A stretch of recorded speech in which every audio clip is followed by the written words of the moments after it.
Thanks to an autoimmune disease, my dick is a couple of different colors. No other body part has been affected, just my dick. Taste the rainbow. Just taste the rainbow. Girlfriend got a dildo with a suction cup and we were fooling around and I stuck it on my forehead. I was a dildo unicorn for about 30 seconds. Took it off. And the look of horror from her said it all. I had a giant purple bruise on my forehead. I couldn't find a good excuse, so I called out of work the next day and learned how to do makeup. Don't be a unicorn dildo.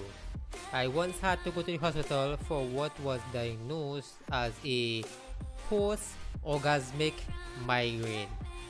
Yeah, I had this happen, which kicked off a so far 9-month headache that won't stop.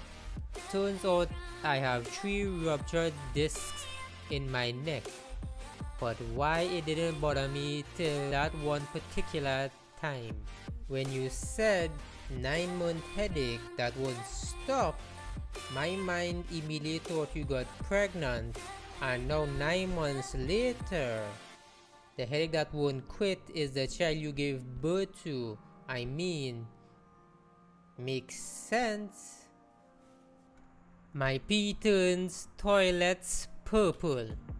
It was the freakiest thing when it started happening and the doctor couldn't figure out what was happening. I would use the toilet and then a few hours later, brownish spots would appear and those spots would eventually turn a purplish color. My wife and I figured it had to be something to do with my medication because it only started happening when I switched to new meds. Eventually, after a lot of research, we found a paper in a medical journal that mentioned that in very rare cases, the urine of patients who took my medication would have interactions with various household cleaners. That interaction can happen on a film of cleaning solution residue on toilets and turns brown, red or even purple. That's freaky. Somewhat similarly, my blood turned a awful greenish brown on a migraine med. My testicles are drastically different sizes, like a golf ball and a macadamia nut. Edit. I appreciate the concern, but nothing to worry about. They have been like that as long as I can remember. I saw a doctor when I was a teenager and he said there was likely an injury to the smaller one, causing the larger one to grow extra for it during puberty. The former Prime Minister Taoiseach of Ireland has touched my penis. In medical context, of course. Edit. Well, this blew up. Thanks for the awards. Whoa! For context, this was about 12 or 13 years ago when he was doing his GP placement in my local practice. I needed something checked out, and as I had worked in that practice doing archive filling during the summer as a kid, and my mom also worked there as a secretary, Ireland is tiny. I didn't want to go to one of the regular docs as they all knew me, so I went to him. He then referred me to a specialist who again, coincidentally, happened to be my best mate's father. I then had surgery twice after that to fix the issue. What I will say about him is that while I, like most Irish people, have a number of things related to his politics that I am not a fan of, I will say that he was especially kind to my mom after my dad had a severe heart attack a few years ago, and that counts for a lot for me. I once realigned the lower spine of a girl I had been seeing by, well, doggy style. She had been plagued by lower back and tailbone issues for months until that fateful day. She thanked me for my services, and needless to say, my dick is now a licensed chiropractor.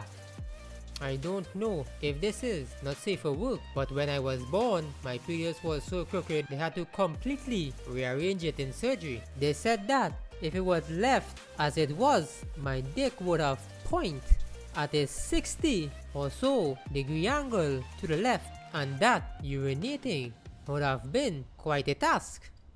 Did they do some upgrades during the process? 90% elongation, dual hydraulic actuators, 10x enhanced thermal vision, 2 SAMS Kevlar protection, 0 human emotions, 100% cold killing machine, 5% pleasure, 50% pain, and 100% reason to remember the name. I have breast implants from having breast cancer. They get cold and it's built-in air conditioning. At the height of experiencing prolonged concussion symptoms, I masturbated and felt a jolt like a shock of electricity travel up the body to the part of my brain where a light fixture fell on my head. My symptoms instantly subsided. Post-nut clarity achieved. On occasion, my dreams are so vivid that I mistake them as reality and only realize it's not so after I wake up. There are times when I have the urge to pee in the morning after stupidly drinking liters of water before I sleep. My dream shift to me being in a toilet where I pee. My brain and my body get synchronized to my dream and I end up pissing in my pants.